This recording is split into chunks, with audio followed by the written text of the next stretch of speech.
خباب ابن ارت ایک شخصیت ہیں، ان کے بارے میں مولا نے وہ حکمت نمبر 43 نہج البلاغہ سے ارشاد فرمائی ہے۔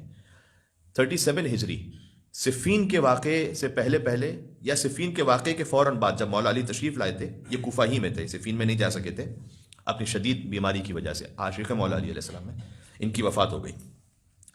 مولا علی جب واپس آئے صفین سے تو دیکھا کہ کوفہ کے در پر ایک قبر بنی ہوئی ہے۔ تو مولا علم امامت سے تو جانتے ہی ہیں، بہرحال مولا کے اطراف میں لوگوں کو بھی پتہ چلے، مولا نے کہا یہ کس کی خبر ہے؟ کہ وہ خباب ابن ارت کا انتقال ہو گیا ہے اور ان کی خبر ہے۔ اچھا، خباب ابن ارت وہ ہیں کہ جو ابتدائی مسلمان ہونے والوں میں سے، جو 6 مسلمان ہوئے ابتدائی رسول اللہ کے ہاتھوں پہ جنہوں نے اسلام قبول کیا، ان میں سے ایک خباب ابن ارت ہے، اور ان کی حتیٰ اسلام سے پہلے بھی رسول اللہ سے ایک رفاقت اور دوستی رہی، اور ان کا جو اسلام لانے کا واقعہ ہے وہ اتنا دردناک ہے۔ غلام تھے خود یہ، اور غلام اگر اس زمانے کے تھوڑا سا کلچر سے آپ واقف ہیں تو غلام کا مطلب ہے کہ جس کے پاس اپنا کچھ بھی نہیں، اس کے تن پہ جو کپڑے بھی ہیں وہ بھی اس کے مالک کے، جو اگلے وقت کا کھانا ہے وہ بھی اس کے مالک کی طرف سے دیا گیا ہے، نہ رہنے کے لیے کچھ بھی نہیں ہے جس کے پاس، اور یہ کام کرتے ہیں لوہے کا اپنے مالک کی طرف سے، تو شمشیریں بناتے ہیں، زرہ بناتے ہیں۔ جب اسلام انہوں نے قبول کیا تو ان کے مالک نے کہا کہ اسلام کو چھوڑو، تو انہوں نے کہا کہ نہیں، میں نہیں چھوڑوں گا۔ تو لوہا گرم کر کے ان کی پشت پر داغا جاتا تھا، اور 1-2 بار نہیں، پوری پشت ان کی داغدار تھی۔ حتیٰ ایک واقعہ ہے خلیفہ دوم کے زمانے کا کہ انہوں نے یہ پوچھا کہ تم نے اسلام کے لیے کیا قربانی دی ہے؟ تو خباب ابن ارت نے اپنا کرتا اوپر کیا، تو وہاں سب حیرت زدہ ہو گئے کہ پورا جسم ان کا داغدار تھا، اس طرح سے انہیں لوہا گرم کر کے داغا جاتا تھا۔ یہ ہیں وہ اسلام قبول کرنے والے۔ کبھی کبھی اسلام کی خاطر ان قربانیوں کو کہ جو آل محمد تو چھوڑ دیں، جو اصحاب آل محمد نے دی ہوئی ہیں، وہ جب ہم سوچتے ہیں تو ہمیں اپنی ہر مصیبت حقیر لگتی ہے، کچھ بھی نہیں۔ انشاءاللہ راہ استقامت پر ہم آگے بڑھ سکیں، مل کے صلوات بھیجیں محمد و آل محمد پر، اللہم صلی علی محمد و آل محمد۔ فزیکل ٹارچر کے ساتھ ایک ایموشنل ٹارچر بھی تھا ان پر، وہ یہ تھا، ایک مرتبہ انہوں نے تلوار بنائی اچھی خوبصورت سی، اور کئی دن لگتے تھے، زمانے لگتے تھے، کوئی مشینز تو تھی نہیں، تو یہ سیل کر رہے تھے اس تلوار کو، تو آس، عمرو ابن آس، اس کا باپ آس، اس نے وہ تلوار خریدی، پیسے نہیں دیے۔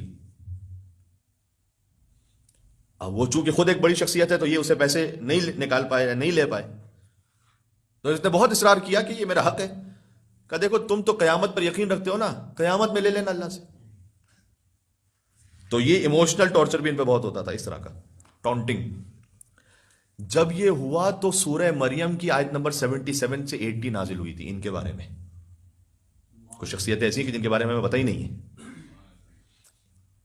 ان کے لیے آیت نازل ہوئی، افرأیت الذی کفر بآیاتنا، اے رسول کیا آپ نے دیکھا ہے اس شخص کو کہ جو ہماری آیتوں کا کفران کرتا ہے، یعنی آس، کہ جس نے وہ مال لے لیا، اس کے بعد آگے اللہ سبحانہ وتعالیٰ نے فرمایا کلا سنکتب ما یقول، یہ جو کہہ رہا ہے اور طنز کر رہا ہے ہم اسے لکھ رہے ہیں، اور قیامت میں پھر اسے اس کا حساب دیں گے۔ یہ آیت خباب بن ارت کے واقعے کے بارے میں نازل ہوئی، سورہ مریم کے نمبر 77 سے 80۔ شخصیت سمجھ میں آ گئی آپ کو؟ اچھا، مولا علی علیہ السلام آئے ہیں، ان کی قبر پر باتیں تو بہت سی ہیں جو ان کے بارے میں اور بیان ہو سکتی ہیں۔ انہوں نے غزوات میں بھی شرکت کی ہوئی ہے، بدر میں ہے، احد میں، خیبر میں، خندق میں، اصحاب رسول کو چھپ چھپ کر گھر پہ جا کے قرآن پڑھایا کرتے تھے۔ اچھا، مولا علیہ السلام نے ایک اور بات فرمائی بہت خوبصورت، فرمایا 5 لوگ وہ ہیں کہ جو 5 ریجن سے سب سے پہلے اسلام قبول کرنے والوں میں آگے ہیں۔ اب ظاہر ہے کہ مولا علی علیہ السلام کی حقیقت تو یہ ہے کہ جب امام سے پوچھا گیا کہ متی اسلم علی، علی کب مسلمان ہوئے، تو مولا نے کہا کہ متی کفر علی، علی کافر کب تھے کہ ان کو اسلام لانے کی بات کی جائے۔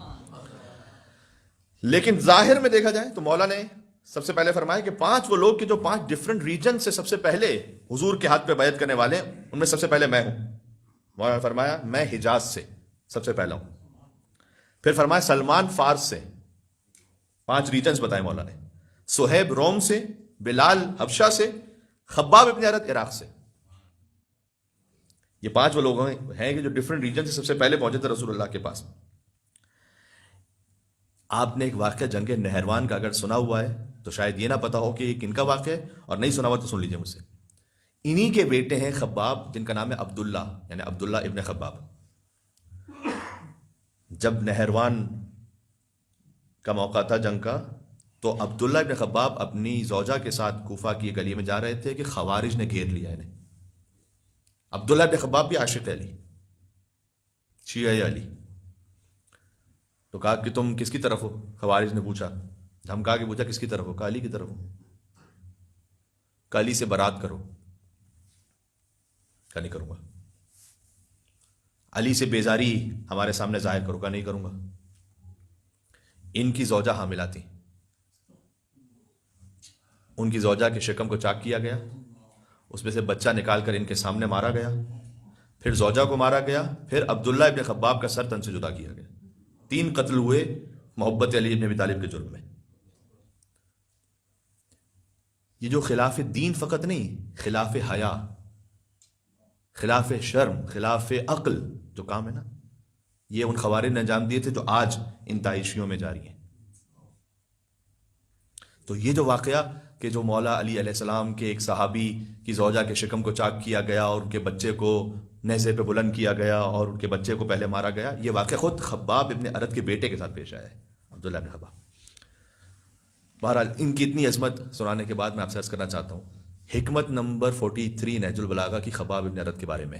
مولا جنگ صفین سے واپس پلٹے، خباب شدید مریض تھے، مولا نے کہا نہیں تم کوفہ ہی میں رہو. مولا گئے، صفین سے واپس پلٹے، دیکھا خبر ہے خباب ابن ارد کی. مولا نے وہاں پر آ کے سب سے پہلے تو کہا کہ یرحم اللہ خباب بن الارد، اے خباب اللہ تم پر رحمت نازل فرمائے. فلقد اسلم راغبا. 5 صفتیں مولا نے بیان کی. دیکھیں اس انسان کی کتنی صفات ہیں. ابھی میں آپ کے سامنے بیان کرتا جا رہا ہوں تو بہت کچھ ہے جو بیان ہو سکتا ہے، لیکن ان میں سے 5 کا سلیکشن کیا ہے امام علیہ السلام نے، بہت امپورٹنٹ ہے یہ. اسلم راغبا، سب سے پہلے تو ہے خباب تم دل سے اسلام لے کر آئے تھے. بہت سے فتح مکہ پر تھے ابو سفیان جیسے جو دل سے نہیں لے کر آئے تھے اسلام، جو کہتے تھے کہ جب خلافت ہمارے خاندان میں آ گئی تو اسے گیند کی طرح لڑکاتے رہو. فرمایا اے خباب تم دل سے اسلام لے کر، اور واقعاً اس سے بڑھ کے کون دل سے اسلام لے کر آئے گا کہ جس کے پورے بدن کو داغ کر دیا گیا اور پھر بھی وہ کہ لا الہ الا اللہ محمد رسول اللہ. سبحان اللہ. ہاجرت آیا، دوسری صفت امام نے بیان کی کہ خباب جب تم نے مکہ سے مدینہ ہجرت کی وہ بھی شوق ذوق سے رسول اللہ کی خاطر ہجرت کی. کیوں یہ فرمایا مولا علی نے؟ کیونکہ بہت سارے ایسے تھے کہ جب وہ ہجرت کر رہے تھے تو وہ خود مکہ میں بہت فقیر تھے، ان کو پتا تھا کہ جب مدینہ میں جائیں گے تو وہ انصار ہمیں گھر دے رہے ہیں اور اپنی پراپرٹیز میں شریک کر رہے ہیں، تو اس خاطر چلے گئے. تو بعض لوگ شکایت کرتے تھے رسول اللہ سے کہ یا رسول اللہ آپ کو یہ تو آپ کی خاطر نہیں آیا ہوا، یہ تو اس مال دولت کی خاطر آ گیا مکہ سے. تو رسول اللہ کہتے ہیں میں جانتا ہوں کہ کون مال دنیا کی خاطر آیا ہے، کون اللہ کی خاطر آیا ہے. جو اللہ کی خاطر آیا اس کا اجر اللہ کے پاس ہے. لہٰذا مولانا نے کہا وہاجرت آیا، تم نے ہجرت بھی کی تھی شوق و رغبت کے ساتھ اللہ کے حکم سے. وقنع بالکفاف، جو آج ہمارا موضوع تھا اس لیے میں نے سارا واقعہ آپ کی خدمت میں بیان کیا. وقنع بالکفاف، اے خباب تمہاری صفت یہ تھی کہ جتنی تمہاری ضرورت ہوتی تھی اس پر تم قناعت کر لیتے تھے. Very important, very very important. اس سے زیادہ پیر نہیں پھیلاتے تھے جو تمہاری چادر تھی. واہ. ورضی عن اللہ، اللہ کہ ہر حکم پر راضی رہتے تھے. وعاش مجاہدہ، تم نے زندگی بھی گزاری مجاہدانہ. سبحان اللہ.